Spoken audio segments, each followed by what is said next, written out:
Hello students, आज हम unit 4 study करेंगे पैलियोबॉटनी और इसके कुछ इम्पॉर्टेंट क्वेश्चन भी याद करेंगे या फिर देखेंगे।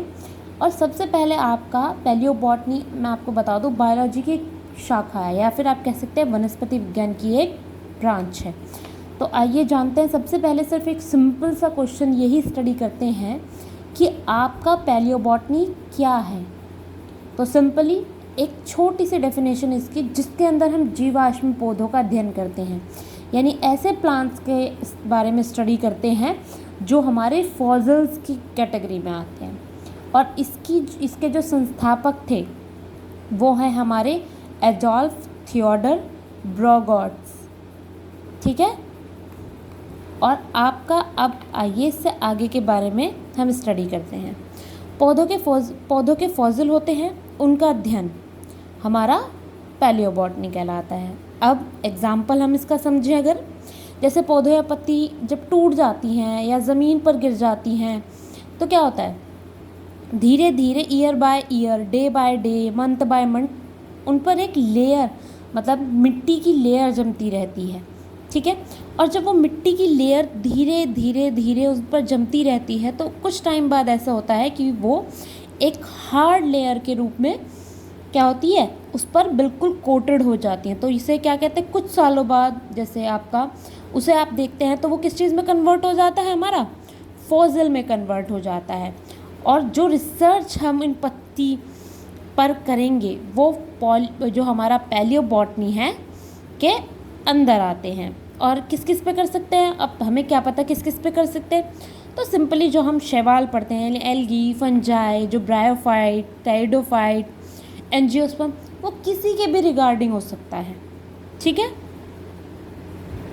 आइए अब हम अपने दूसरे मेन क्वेश्चन को देखते हैं इसी के अंदर, fossils and it's type. Fossil क्या होते हैं और वो कितने प्रकार के हम पढ़ते हैं।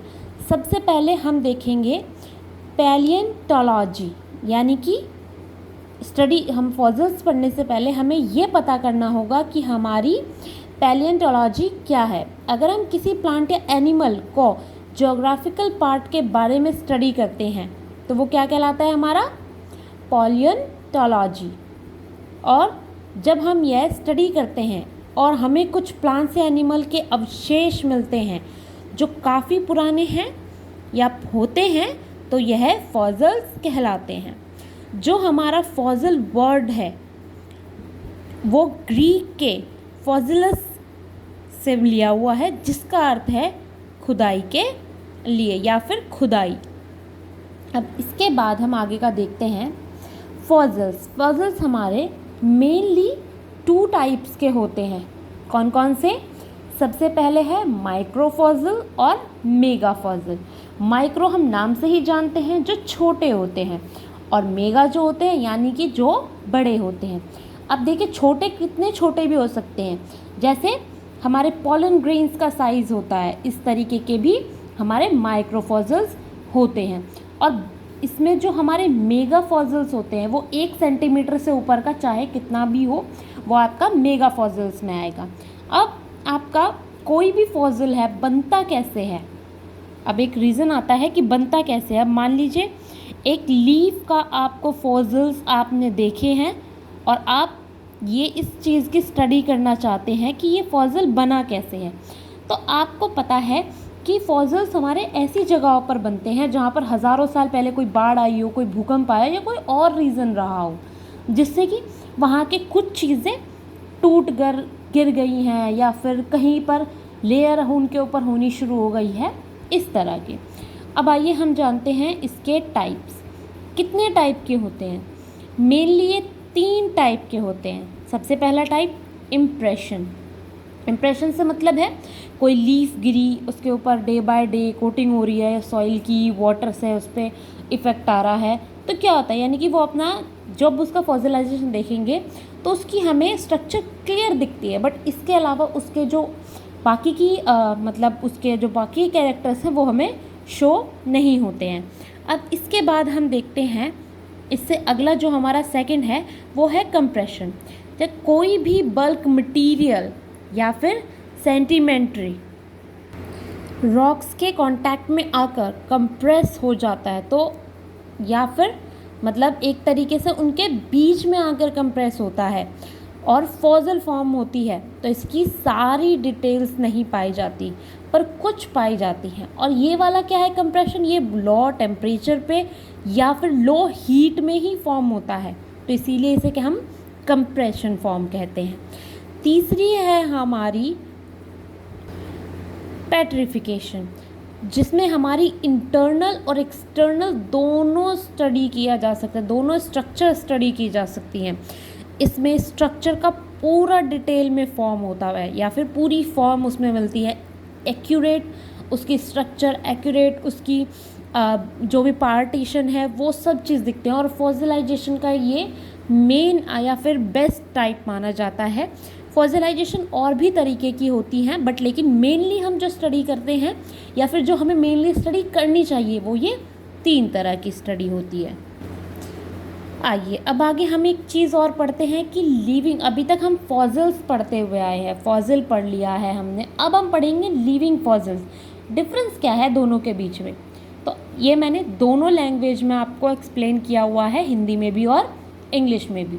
तो लिविंग फॉसिल्स का मतलब है ऐसे अवशेष जो कि जिंदा हैं और उनके अवशेष मिले हैं। तो आइए पहले इसकी इंग्लिश डेफिनेशन देख लेते हैं। A fossil formed when an animal, plant और other organism dies and it covered by sediment. कुछ भी हो सकता है, बोन हो सकती है, किसी के टीथ हो सकते हैं, कोई ऑर्गन हो सकता है। अब देखिए ये चीज़ हमारी हेल्प कैसे करते हैं, जिन्हें हम कभी देखा नहीं उनके बारे में जानकारी कब मिलना, जैसे डायनासोर। हमने डायनासोर देखे तो नहीं है ना, बट लेकिन हम जानते हैं वो बहुत लंबे थे, बहुत ताकतवर थे। क्यों? क्योंकि जो म्यूज़ियम है या फिर जो साइंटिस्ट को फॉसिलाइजेशन जब वो करते हैं उसमें जो भी उन्हें अवशेष मिलते हैं उनके थ्रू उन्होंने ये एक एग्जाम्पल सेट किया हुआ है। अब देखिए लिविंग फॉसिलाइजेशन, अब हिंदी में देख लेते हैं कैसे लिखेंगे इसे। अगर किसी लिविंग की बात की जा रही है, यानी कि अगर किसी जिंदा चीज़ के बारे में बात की जा रही है, जिस किसी भी एनिमल के फॉसिल हमें आज की डेट में मिलते हैं, अगर सेम स्ट्रक्चर और सेम फंक्शन के हैं या सेम फंक्शन के साथ हैं आज, और हमारी अर्थ पर एग्जिस्ट करते हैं यानी पृथ्वी पर मौजूद है, वह लिविंग फॉसिल्स कहला सकते हैं। अब आगे आप इसे अपनी लैंग्वेज में से आप कन्वर्ट कर सकते हैं।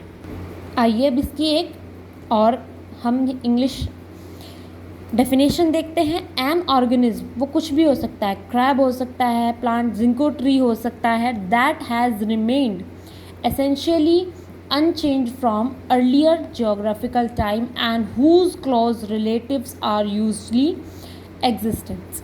यानी कि जैसे हमारी जेलीफिश हो गई, क्रैब हो गई, लॉबस्टर हो गया, ये सब चीज़ें। अब आगे देखते हैं फॉसिल्स के कुछ ऑब्जेक्टिव्स होते हैं, और ये क्या ऑब्जेक्टिव्स होते हैं, ये 2 मेन ऑब्जेक्टिव्स होते हैं। पहला बॉटैनिकल एस्पेक्ट्स और दूसरा आपका जियोलॉजिकल एस्पेक्ट्स। अब बॉटैनिकल एस्पेक्ट्स क्या होता है, इसमें क्या होता है, हमें सिर्फ बॉटैनिकल रीजंस से देखना है, जैसे कि उसकी इंटरनल स्ट्रक्चर या एक्सटर्नल स्ट्रक्चर का डिस्ट्रीब्यूशन, यानी कि इंटरनल स्ट्रक्चर भी देखेंगे, एक्सटर्नल स्ट्रक्चर भी देखेंगे और डिस्ट्रीब्यूशन भी देखेंगे। दूसरा to search evidences for phylogeny, यानी कि फाइलोजेनी के लिए उसके हम एविडेंसेस यानी कि उसके जो प्रमाण है या तथ्य हैं वो हम देखेंगे। और जियोलॉजिकल के लिए हम देखेंगे तो क्या करते हैं, उसमें हम कैलकुलेशन करते हैं उस मतलब रॉक्स की एक्चुअल एज की कि वो कितने साल पुराना है या फिर कितना पुराना है। और दूसरा हम देखेंगे geographical distribution of coal and water, यानी कि पानी का और कोल का जो हमारा ज्योग्राफिकल डिस्ट्रीब्यूशन है वो किस तरीके का रहा।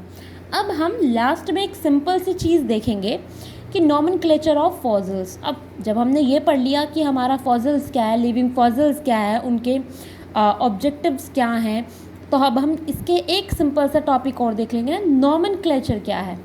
ये नॉमेनक्लेचर इसका सबसे पहला है कि आप इसमें देखते हैं plants have both hard and soft tissue, जो भी फॉसिलाइजेशन में उनके पास दोनों तरह के टिश्यू होंगे, सॉफ्ट भी और हार्ड भी।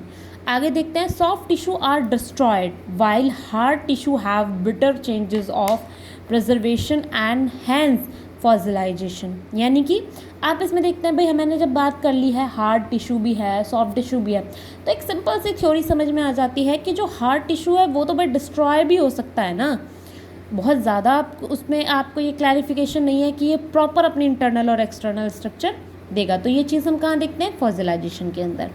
अब आगे देखते हैं, a complete plant may not be preserve.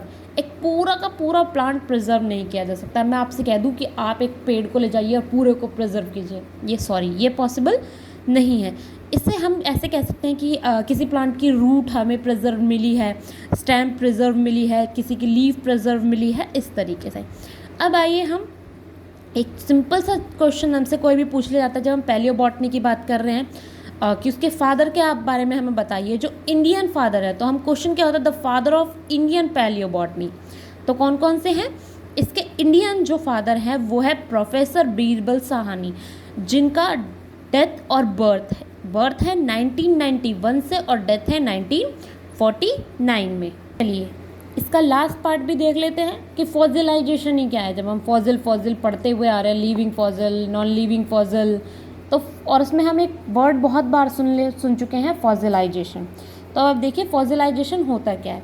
Fossilisation एक ऐसा तरीका है जो प्लांट्स या फिर एनिमल्स और उनके पार्ट्स को ख़राब होने से बचाता है, यानी कि प्रिजर्वेटिव की तरह वर्क करता है और क्या होता है, फॉसिल्स की फॉर्म में रहता है। अब इसका डेफिनेशन देख लेते हैं। Fossilisation is the process of preservatives या preservation of plant and animal and their parts in form of fossils. The process of fossilization is a continuous one. To explain their process, two theories have been put forth. यानी कि इसकी दो theory क्या करती है, हमारे लिए बहुत ज़्यादा मतलब इफेक्टिव है, या फिर हम एक तरीके से कह सकते हैं बहुत ज़्यादा मेन है। पहला रिप्लेसमेंट थ्योरी, ठीक है, रिप्लेसमेंट के नाम से ही आपको पता चल गया है कि रिप्लेसिंग के बारे में कुछ ना कुछ बात की जा रही है। दूसरी है इनफिल्ट्रेशन थ्योरी, इसमें भी थोड़ा थोड़ा इसके वर्ड से हमें समझ आ जाते हैं। अभी के लिए आपके यही कुछ क्वेश्चंस हैं जो बहुत इंपॉर्टेंट है और किसी ना किसी फॉर्म में आ जाते हैं। तो आज का वीडियो आपको कैसा लगा ये आप ज़रूर बताइएगा, और जो भी आपके टॉपिक्स होते हैं जो आप चाहते हैं कि आपको समझ नहीं आ रहा वो आपको एक्सप्लेन किया जाए, तो आप मुझे कमेंट बॉक्स में बता सकते हैं। Thank you students.